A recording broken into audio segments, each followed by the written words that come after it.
Greetings, ladies and gentlemen, and welcome to this latest edition of Tales from Outer Space. I hope you enjoy.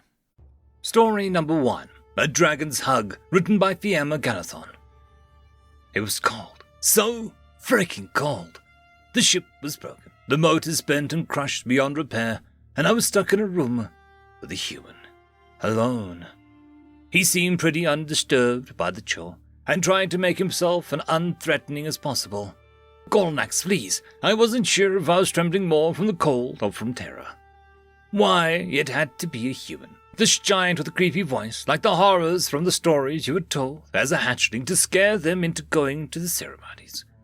From the whole crew of 100 people, from a severely different species that I would be completely fine being stuck with, it had to be the only human on board.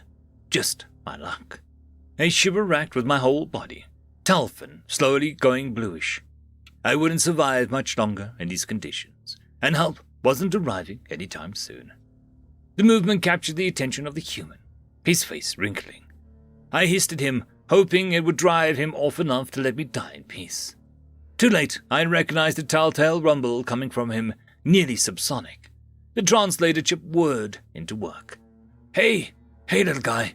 You look distressed. Wait, your species doesn't come from the desert, does it? Oh, God. It must be too cold for you. Hang on, I have an idea.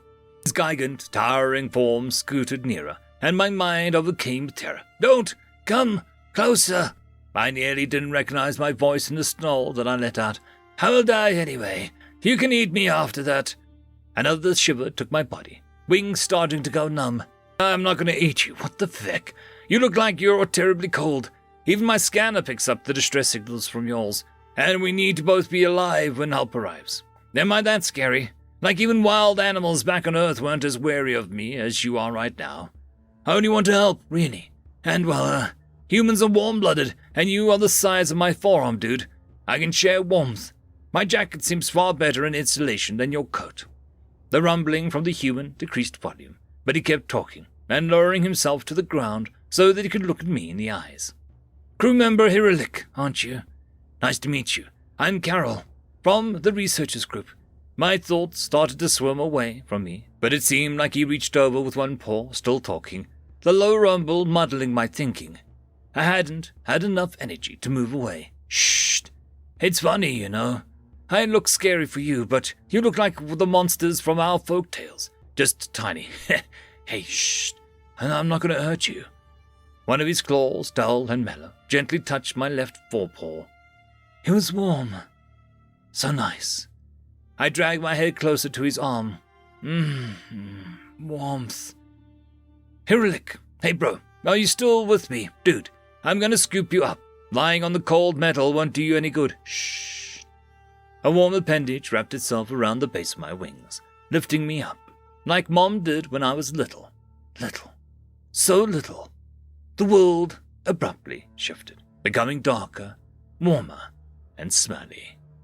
I was too out of it to care. Warmth engulfed me, the human's breath whistling a weirdly comfy tune.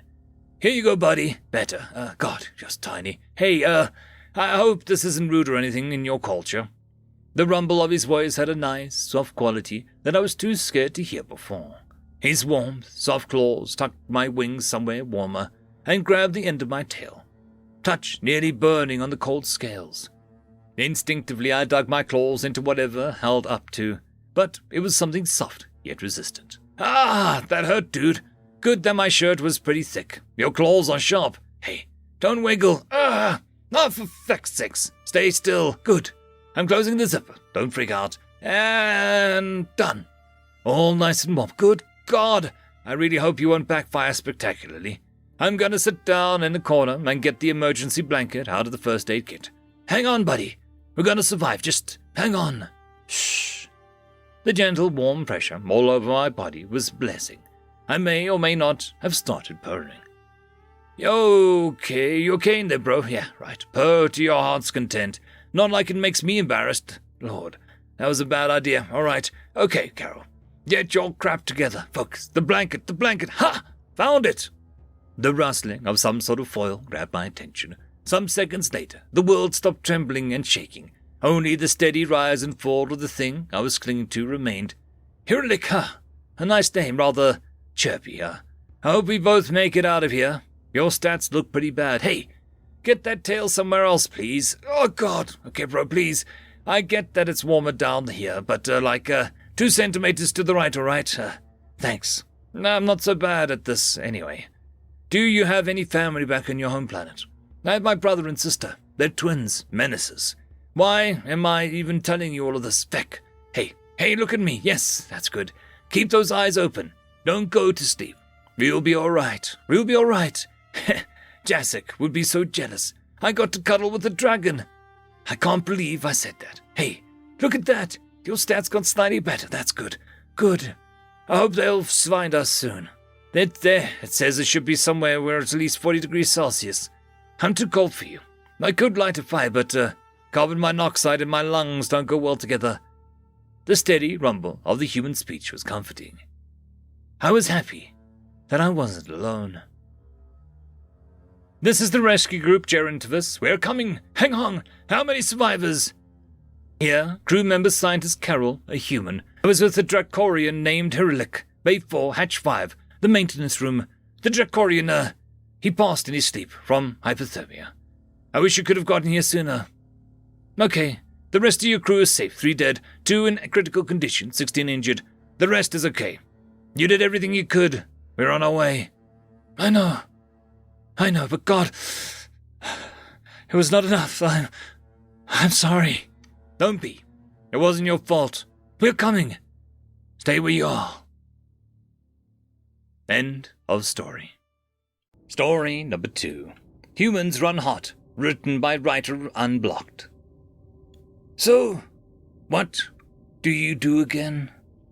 I'm a wellness assistant in short-term care facility. You're working in medical, basically, yeah. How in sweet feck did you manage that? Easy. I'm not doing surgery or anything. I'm pretty much a glorified babysitter. I hang out in, recovery rooms and make sure people aren't having a bad time. I'm essentially the guy who gets you juice and a cookie after you donate blood. And, that pays good? Good enough. There's a ton of different Xenos on the station, so I need to either remember or be able to quickly look up how to help any and everyone and pretty short notice. A lot of staff cycles through because they can't keep up. I like it, because it's like a big puzzle. You hate puzzles, no. I hated sifting through the tiny pieces of cardboard trying to differentiate them between shades of blue. Uh-huh. Well, I need to get back to work. And I imagine you should too. Talk again sometime, okay? Anytime. I tapped my right ear, ending the call, and then stretching out to wide with a groan. The small reptilian in my lap opened one eye and glared at me for a moment, clearly annoyed that I moved, but it stayed nonetheless. Who was that? Following the voice to my left ear, I saw a familiar human face. Hey, Clark, what's up? It was one of my aunts. Pretty sure I've told you about her. She's living on Mars now, doing a rotation in the greenhouse domes. Sounds familiar. And your mom's side, right? Yep. How's work been so far? As chill as ever. I shifted again, fully settling into the massive beanbag chair. This time the small reptile chirped at me and crawled up on my chest. Easy, little guy. I'm good now. Not going anywhere. It stared into my eyes for another few seconds before dropping down and curling up to go back to sleep. You ever gonna tell your family that your job title is bullcrap and that you're little more than a space eater in daycare? Would you? I chuckled, trying to minimize movement after suffering a small Xeno's wrath again before looking around at the half-dozen small creatures crowding around me. My sister thinks it's hilarious. Well, everyone I'm related to would say that it's a toxic environment and that I'm being used. Either that, or if it's not real work since I'm not building or breaking anything. So no, I'll keep lying through my teeth. He shrugged at that and dragged the cushion over to me to sit down. He was immediately approached by a small mob similar to mine. Excuse me, the translated speech came through my earpiece as a Xeno incapable of speaking English entered the room. Are either of you hema donors? It was holding a small containment cell with a leech-like creature in it. I raised my left arm and rolled up my sleeve at the same time. The Xeno rushed over, held the cell up to my arm and opened it. In a flash of movement, the leech launched itself forward and bit into my flesh. I flinched at the sharp pain and kept my arm tense. This one was smaller than I donated for in the past. That, on top of how rough it was, meant that it was probably young and hopefully wouldn't need too much. Well, that is literally a parasitic species latched onto you right now, so the whole thing about you being used isn't too far off, is it? Clark, I'd barely been doing this a month, and they asked if there was anything that they could bring in to make the job easier. I said beanbag chair as a joke. This thing showed up a week later. I couldn't care less if all the space sees me as a self-heating blood bag. End of story. I would quickly like to thank the T5 channel members and Patreons. Caspar Arnholtz, Cam Maxwell, Lord Azrakal, It's Difficult to Pronounce, Dragzoon WRE, Holly's Sister, Arcadian. Thank you very much.